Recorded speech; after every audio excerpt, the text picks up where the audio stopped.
Saudara, bagaimana perubahan pola konsumsi masyarakat atas kenaikan harga BBM? Bagaimana warga berhemat di situasi saat ini? Bagaimana pula pemerintah menjawab keresahan masyarakat dari harga pangan hingga potensi kemiskinan akibat harga BBM yang naik? Kita akan bahas bersama peneliti Litbang Kompas, Yohanes Advent Kris Damarjati, staf khusus Menko Bidang Perekonomian Raden Pardede, dan perencana keuangan Mike Rini. Selamat malam Bapak dan Ibu, sehat selalu. Selamat malam. Iya, Bung Advent, saya ingin bertanya pada Anda, apa bedanya penghematan saat ini dengan penghematan pada saat kenaikan BBM sebelumnya? Oke, Aiman, bisa saya jelaskan bahwa ketika penghematan saat ini tentu dipicu oleh kenaikan harga BBM pada 2 September yang lalu, begitu. Yang mana harga bahan bakar paling murah yaitu Pertalite naik hingga Rp10.000. Seperti itu. Nah, dari sini sangat terasa bahwa penghematan-penghematan yang dilakukan ini sangat terpaksa karena ada satu variabel penentu, yaitu harga bahan bakar. Yang mana dia punya efek domino kepada bahan pangan, juga kepada transportasi atau biaya perjalanan, seperti itu. Nah, kalau kita bisa ingat bahwa menghemat ini juga pernah dilakukan ketika kemarin masa pandemi, karena pendapatan masyarakat juga menurun, seperti itu ya. Makanya ini adalah semacam fase kedua masyarakat untuk berhemat dalam waktu 2 tahun ini. Yang pertama kemarin karena pandemi dan sekarang karena BBM. Jadi begini, polanya sama dengan awal-awal pandemi waktu itu? Kalau polanya kami tidak melihat ke situ, Mas Aiman. Tetapi yang kami lihat adalah bagaimana kenaikan BBM ini mempunyai dampak yang terasa langsung di masyarakat yang kami ketahui melalui jejak pendapat. Tapi karakteristiknya mirip ya, bahwa masyarakat berhemat, kalau dulu kan karena mungkin penghasilannya yang kurang, kalau sekarang belinya harus lebih mahal, kurang lebih begitu ya? Ya, seperti itu. Karena semua sudah naik sebelum naik BBM, ketika BBM naik lagi harga-harganya. Betul. Iya, saya ke Pak Pardede. Pak Pardede, apakah pemerintah juga menangkap pesan yang difoto oleh Litbang Kompas dari masyarakat? Benar, saya pikir kita sudah punya pengalaman ya, ini Pak Advent ya. Jadi sebetulnya kalau kita mau melihat hal ini, kita coba potret apa yang terjadi di tahun 2005, kemudian 2008 dan 2013. Di mana pada saat itu kita menaikkan BBM. Jadi berdasarkan pengalaman waktu itu, kita melihat bahwa kenaikan daripada BBM ini menyebabkan kenaikan harga-harga lainnya itu, ya jadi di samping tentu harga BBM-nya sendiri, tapi dampak lanjutannya adalah kepada pangan, kepada transportasi, itu dampaknya itu memuncak di bulan ketiga. Dan bulan keempat dia akan mulai turun. Dan seterusnya 1 tahun sesudah itu dia akan kembali normal. Jadi saya melihat dampak yang dikatakan tadi, kalau kita mau melihatnya ini polanya, kita harus melihat ke belakang di tahun 2005, 2008, 2013. Dengan perbandingan 2010 kurang pas, karena agak berbeda.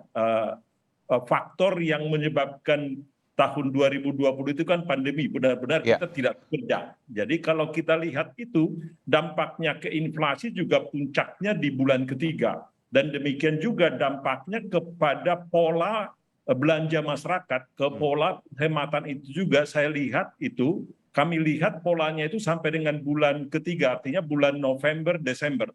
Dan di bulan Januari yang akan datang, dia akan kembali normal. Dengan catatan tentu tidak ada lagi disrupsi-disrupsi lainnya. Oke, tapi kan saya begini, kalau saya bandingkan, ini harga BBM naik.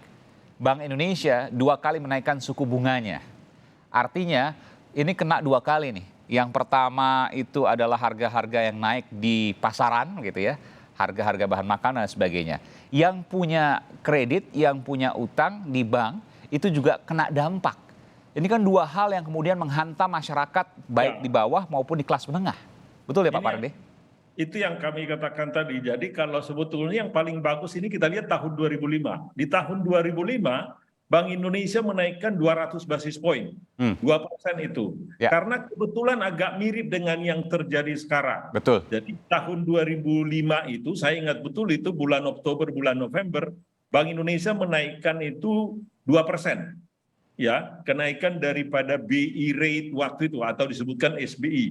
Karena memang The Fed pada saat itu, Federal Reserve dari US juga menaikkan sekitar 1,5 sampai 2%. Jadi Bank Indonesia mengimbanginya. Itu yang saya katakan tadi, kalau kita potret ke belakang, ini agak mirip dengan peristiwa di tahun 2005. Dengan catatan yang kami katakan tadi, kita jangan terlampau panik juga. Ya, kalau artinya penghematan itu nanti menjadi terlampau berlebihan, nah memang akan berdampak kepada konsumsi, berdampak kepada pertumbuhan ekonomi kita. Dan Permasalahannya menghemat itu kan bukan hal yang memang dilakukan sebagai sebuah opsi, tapi keterpaksaan karena memang nggak ada uangnya.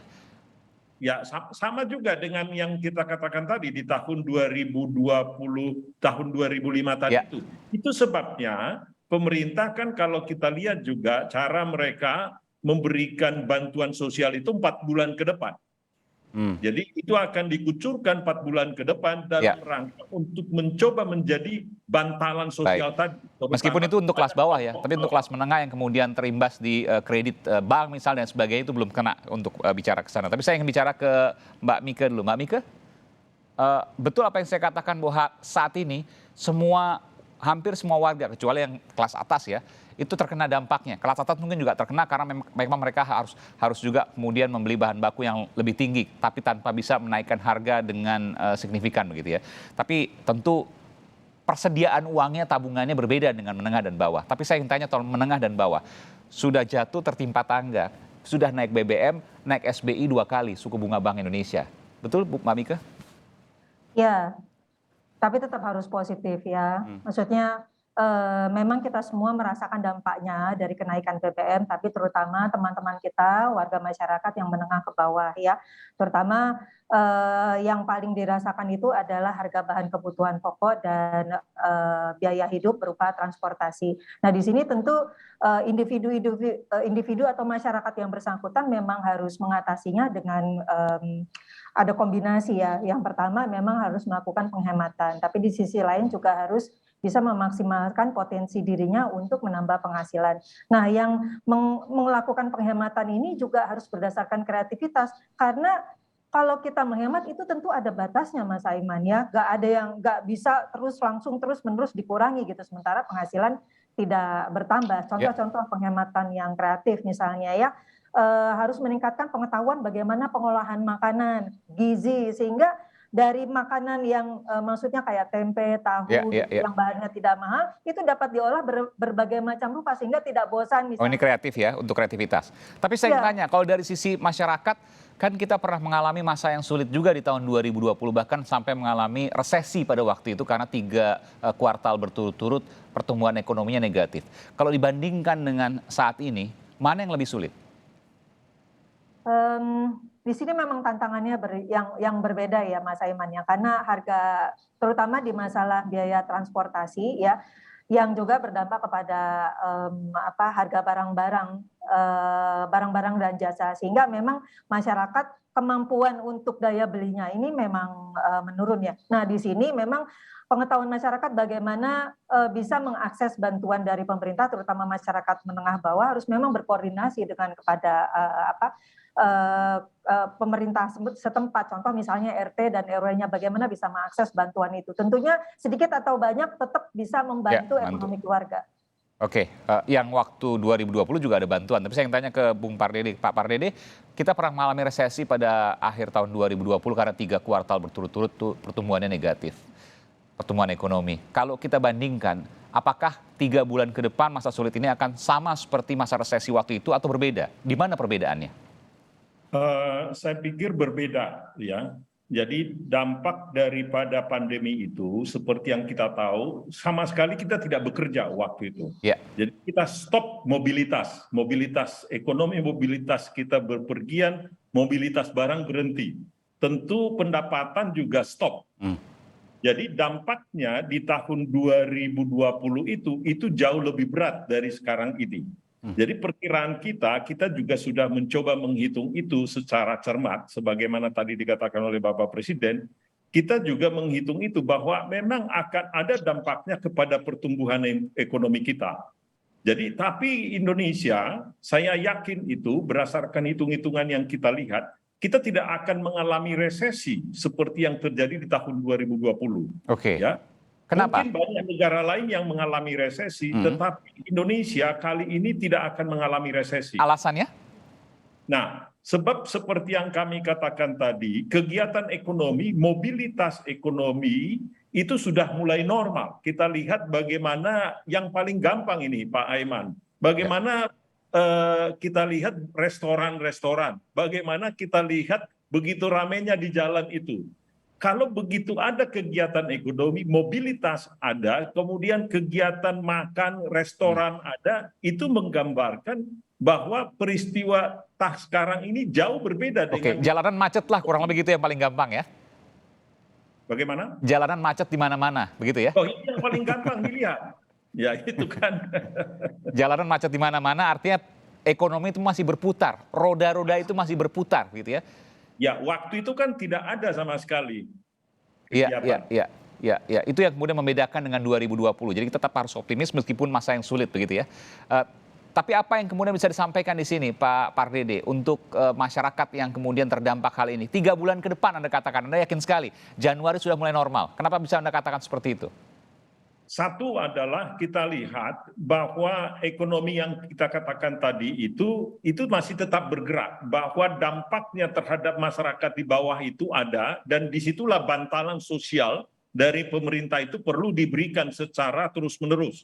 Dan bahkan mungkin bila perlu mungkin harus ada realokasi penghematan yang dilakukan oleh pemerintah dari belanja-belanja rutin. Kalau nanti dampaknya agak lebih panjang, maka pemerintah juga harus memberikan tambahan lagi nantinya. Kami yakin juga dengan kenaikan dari pergerakan perusahaan yang terjadi sekarang ini, di mana kalau kita lihat profitability, kenaikan keuntungan mereka, maka tahun depan gaji pun akan disesuaikan. Penyesuaian gaji itu disesuaikan dengan inflasi yang kita lihat sekarang. Sehingga ada kenaikan income dari kelompok menengah ke bawah ini kita lihat juga di tahun depan akibat daripada kenaikan sekitar 6% lah kurang lebih karena inflasinya 5% lebih ya. Ya. Jadi dengan 5% lebih katakan ditambah dengan pertumbuhan sekitar 5%-an, jadi gaji pun bisa naik antara 7-8% tahun depan. Itu akan juga menjadi memberikan tambahan income kepada mereka dan mereka akan mampu mempertahankan purchasing power mereka. Oke, apakah itu kan juga membuat sebuah perusahaan juga nanti berat juga sehingga ekspansinya berat, cash flow-nya juga terhambat? Tidak juga? Nah, ini yang menjadi penting sekarang. Itu yang kami katakan tadi. Kalau ada tambahan income mereka harus belanjakan. Karena kalau terlampau berhemat juga, mengakibatkan belanja barang pun akan turun. Disitulah kemudian ekonomi akan berputar. Ketika belanja nanti berputar, perusahaan juga akan untung. Ya. Oke, baik. Terakhir saya ke Bung Adven, nanti saya akan juga ke Mbak Mike. Apa harapan dari masyarakat dari hasil Litbang Kompas yang Anda potret? Oke, Mas Aiman. Kalau soal harapan, memang masyarakat ini kan kami lihat berbeda antara kota dengan desa, gitu ya. Nah, bisa dilihat juga dari ragam kekhawatiran mereka. Kalau di kota dengan di desa, sama-sama khawatir tentang kenaikan harga pokok. Cuman yang agak berbeda yaitu ketika menyangkut tentang jumlah keluarga miskin yang kemungkinan bisa meningkat. Nah, warga desa ini lebih khawatir di situnya. 12,4% warga desa lebih khawatir dan kalau di perkotaan 9%. Oke. Artinya ketika kita melihat harapannya apa, penduduk ini dengan bantalan sosial yang tadi sudah dijelaskan, benar-benar apakah nanti bisa membantu 3-4 bulan ke depan. Apakah kekhawatiran ini bisa terobati dan terjawab bahwa tidak akan terjadi. Oke, baik. Nanti saya akan tanyakan juga karena Bung Pardede tadi mengatakan bahwa optimis 3 bulan ke depan mungkin masa sulit tapi badai pasti berlalu, Januari akan kembali normal. Bagaimana mempertahankan 3 bulan yang mungkin akan cukup terasa ini bagi masyarakat, Mbak Mike? Ya, kalau untuk masyarakat kelas menengah bawah ya, bantalan sosial tadi, bantuan sosial itu memang untuk bertahan hidup ya. Tapi ada satu pernyataan saya di depan yang belum kita bahas yaitu penghematan itu, bantalan sosial ya dalam rangka untuk mendukung survival atau bertahan hidup, itu juga harus seiring dengan adanya peningkatan kapasitas untuk bisa mendapat penghasilan. Jadi kalau untuk pemerintah saya kira harus sejalan antara pemberian bantuan dana tunai untuk masyarakat kelas bawah juga peningkatan kapabilitas mereka. Sehingga kalau tadi ada pernyataan Pak Pardede bahwa sebenarnya ekonomi itu sudah lebih sudah lebih lega lah gitu, sudah bisa lebih berjalan dibandingkan tahun 2020 ke 2021 kemarin ya.